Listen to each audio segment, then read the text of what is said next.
Hades.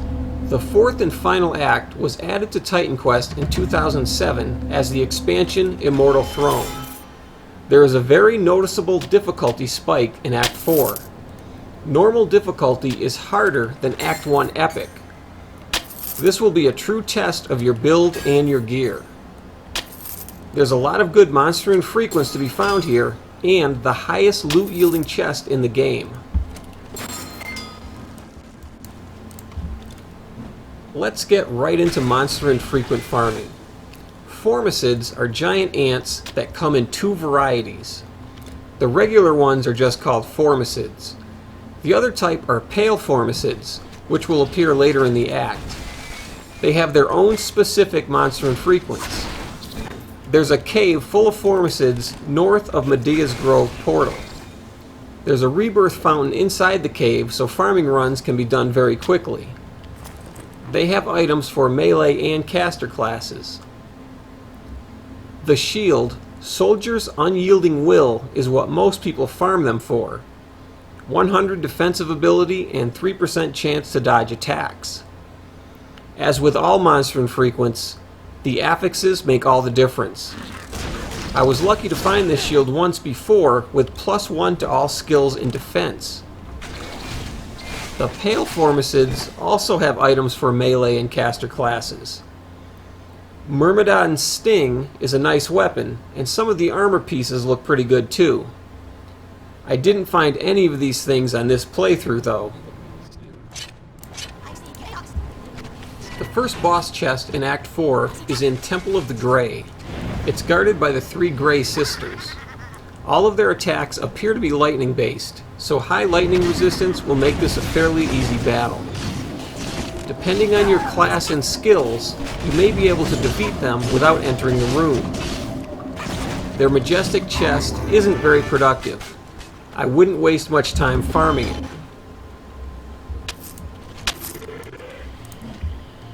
The areas leading to the Temple of the Grey are filled with frogmen called Anorans.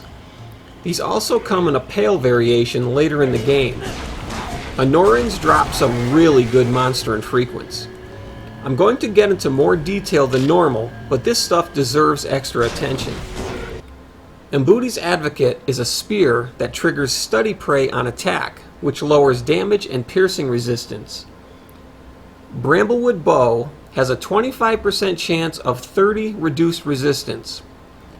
For those of you that are still learning the game, reduced resistance means all resistance. Physical, piercing, elemental, bleeding, everything. It's a flat amount as opposed to a percentage, which means it can stack with other resistance-reducing items like Essence of the Monkey King's Trickery. It would also be possible to lower resistances into negative numbers. This wouldn't be possible on percentage-based resistance reduction. The legendary club Sapras the Corruptor shredded bosses because it had flat resistance reduction applied on every hit. The bow is 1 out of 4 hits, but this is still very useful in long boss fights. Batrachos Greaves have 40% defensive ability. The legendary pair has plus 120% defensive ability. This would more than double your base defensive ability. The legendary breastplate has plus 130% pierce resistance. It would be well worth your time to farm these items. Pale Anorans, which are found in abundance in Stygian Marsh, only have one monster infrequent, but it's a good one. Sklilsh's Skinner is a very fast sword with bleeding damage. I had higher damage per second with this equipped over my Sabertooth, but you could have different results depending on your masteries.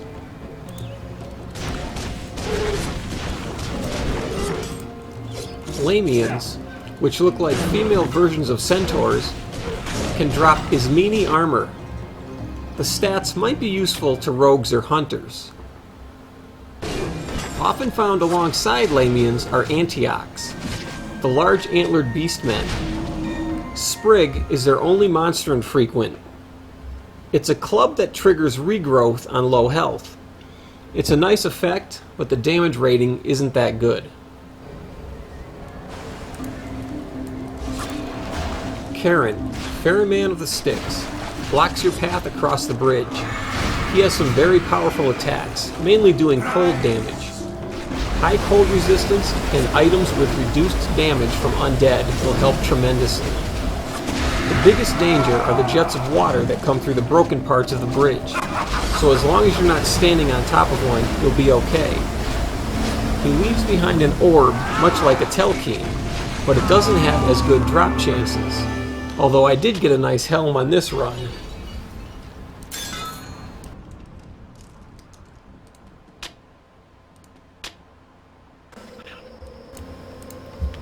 Keers are demons found in many places throughout Act 4.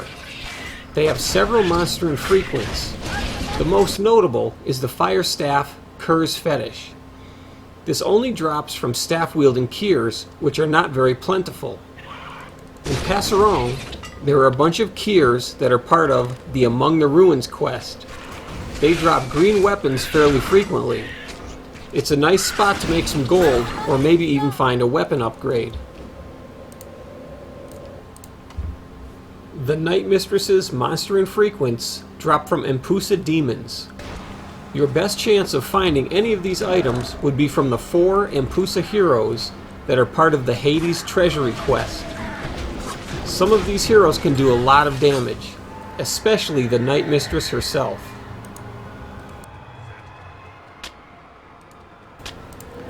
Troglodytes drop one of the best clubs in the game, Folg. It has high damage, strength and dexterity, and can proc Thunderclap on attack, which is an area effect lightning damage and stun effect.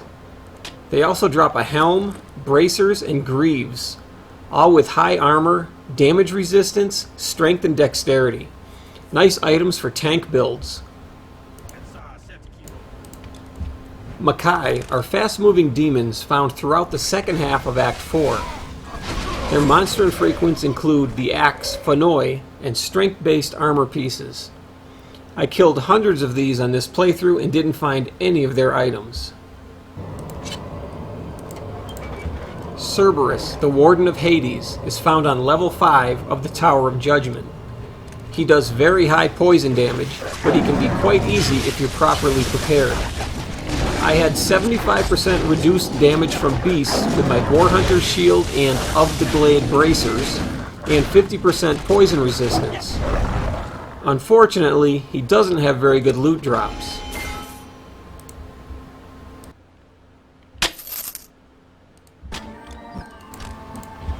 Melano are found in the later parts of Act 4. They have monster infrequent weapons and armor. The weapons are usually what they're farmed for. The spear, Chthonian Spike, and the sword, Chthonian Razor, are both nice weapons for the end game. Undead Typhon guards the entrance to the Palace of Hades. He's not as difficult as the live version, but he can still give you problems. Reduced damage from undead items are very useful here. It can also be helpful to get him to follow you into the previous room. The big rock can be used to block some of his attacks while you chip away at his health. His loot isn't nearly as good here as it was on Mount Olympus. The last of the Act 4 monster infrequents are dropped from Gigantes. They have 2 armor sets, Alcinonius and Porphyrians. All the items have defensive ability and high armor ratings. There is also a club and the shield Vengeance that procs quick recovery. The Warden of Souls will likely have better drop chances than regular Gigantes.